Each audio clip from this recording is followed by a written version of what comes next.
கர்த்தருடைய பரிசுத்தமான நாம மகிமைப்படுவதாக. ஆசீர்வாதமான ஒரு நல்ல கால வேளையிலேயும் அனுதின மன்னா என்கிற வேத தியானத்தினால் உங்களை சந்திப்பதில் மிகுந்த சந்தோஷம். கிருபையாய் கர்த்தர் நமக்கு ஒரு நல்ல நாளை கூட்டி கொடுத்திருக்கிறார். இந்த நாளுக்காக கர்த்தரை துதிப்போம். இந்த நாள் மே மாதம் 8ஆம் தேதி புதன்கிழமை காலவேளை. இந்த காலவேளையிலையும் எண்ணாகம புஸ்தகம் 21ஆம் அதிகாரத்தை தியானத்திற்காக எடுத்துக்கொள்ளலாம்.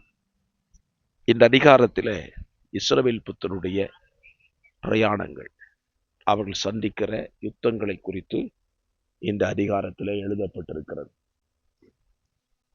இதில் நாம் சிந்திக்க வேண்டிய ஒரு வசனம் 5வது வசனம்.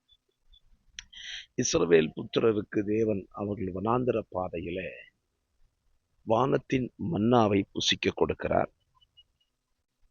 அதோடு அவர்களுக்கு இறைச்சியையும் புசிக்க கொடுத்திருந்தார். இஸ்ரவேல் ஜனங்களுடைய பிரயாணங்களிலே இஸ்ரவேல் ஜனங்களிடத்தில் நாம் காண்கிற ஒரு காரியம், திருப்தியற்ற ஒரு வாழ்க்கையை அவர்கள் வாழ்ந்ததை நம்மால் பார்க்க முடியும். தேவன் கொடுத்த வானத்தின் மன்னாவாகிய தூதர்களின் அப்பத்தை அவர்கள் சாப்பிட்டு விட்டு சொன்ன ஒரு வார்த்தை, இந்த உணவு எங்களுக்கு அற்பமாய் வெறுப்பாய் இருக்கிறது என்று சொன்னார்கள். காரணம் என்ன? 40 ஆண்டுகளாக ஒரே உணவை தான் அவர்கள் சாப்பிட்டு வருகிறார்கள். அது அவர்களுக்கு வெறுப்பாய் தோன்றிற்றார். என்னை கேட்கிற அருமையான கர்த்தருடைய பிள்ளைகளே, ரட்சிக்கப்பட்ட காலங்களிலிருந்து நம்முடைய வாழ்க்கையில நாம் புசித்து வருகிற ஆத்மீக மன்னா என்றால் அது பரிசுத்த வேதாகமம் தான். ஒரு தேவப்பிள்ளை, ஒரு மனுஷன் ரட்சிக்கப்படுகிறான் என்றால் அவன் ரட்சிக்கப்பட்ட காலங்களிலிருந்து இந்த உலகத்தின் ஓட்டத்தை முடிக்கும் வரைக்கும் அவன் வாசித்து புரிந்து கொள்ள வேண்டிய ஒரே ஒரு புத்தகம் அப்படின்னு சொன்னா பரிசுத்த வேதாகமம் தான். பல நேரத்தில் விசுவாசிகளுக்கு, தேவ ஜனங்களுக்கு இந்த வேதாகமம் வெறுப்பாய் தோன்றி விடுகிறது.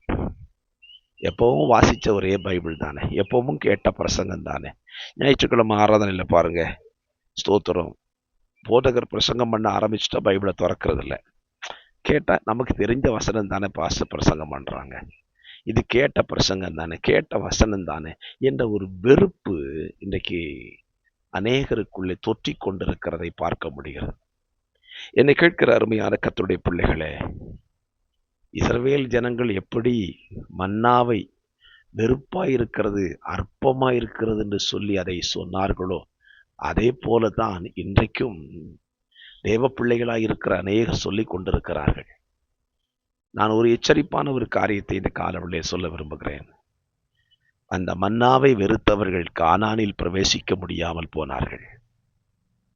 பரிசுத்த வேதத்தை நாம் இன்றைக்கு வெறுப்போமானால் பரலோக கானானும் நமக்கு கிடைப்பது கடினம்தான். ஆகவே வேதாகமத்தை நீங்கள் எத்தனை முறை வாசித்தாலும், எத்தனை முறை திரும்ப திரும்ப எத்தனை ஆண்டுகள் நீங்கள் வாசித்திருந்தாலும் அதை வெறுப்பாயிருக்கிறது என்று மாத்திரம் சொல்லிவிடாதிருங்கள். சங்கீதக்காரனாகிய தாவீது 19ஆம் சங்கீதத்திலே சொல்லுவான், கர்த்தருடைய வசனம் தேனிலும் தேன் கூட்டிலிருந்து ஒழுகும் தெளிதேனிலும் மதுரமுள்ளதா இருக்கிறது என்று சொல்லுகிறான். அந்த வசனத்தை அப்படி அவன் தியானிச்சிருக்கிறான். ஆகவே இந்த காலவெளியிலேயும் கர்த்தர் கொடுத்த வேதத்தை நீங்கள் எப்படி தியானிக்கிறீர்கள், எப்படி அதை சிந்திக்கிறீர்கள், அதை எப்படி கையாளுகிறீர்கள் என்று சிந்தித்து பாருங்கள். அதை நன்மையாய் நீங்கள் சிந்திப்பீர்களானால், நன்மையாய் அதை கையாளுவீர்களானால், உண்மையிலே சொல்லுவேன், அது உங்களுக்கு ஆசீர்வாதமாக தான் இருக்கும், அது உங்களுக்கு நன்மையாய்த்தான் இருக்கும். ஆகவே கர்த்தருடைய வேதத்தை குறித்தோ, கர்த்தருடைய வசனங்களை குறித்தோ, பிரசங்கங்களை குறித்தோ வெறுப்பாகவோ அற்பமா இருக்கிறது என்று யாரும் சொல்லாதிருங்கள். வேதத்தை நேசியுங்கள், வாசியுங்கள், தியானியுங்கள், அதை மதுரமாய் எடுத்துக்கொள்ளுங்கள். நிச்சயமாய் அது உங்களுக்கு நன்மையாயிருக்கும். ஜெபிக்கலாம். பரிசுத்த பிதாவே, இந்த காலவெளியிலே வாசிக்க தந்த இந்த வசனத்தின்படி ஆண்டவரே, வேதத்தை நாங்கள் வெறுக்காதபடி நேசித்து வாசிக்க உடைய பிள்ளைகளுக்கு நீர் அனுக்கிரகம் செய்யும், ஆசீர்வதியும். இயேசு ரட்சகர் நாமத்தில் தாழ்மையோடு ஜெபிக்கிறேன். ஜெபம் கேளும் நல்ல பிதாவே, ஆமென்.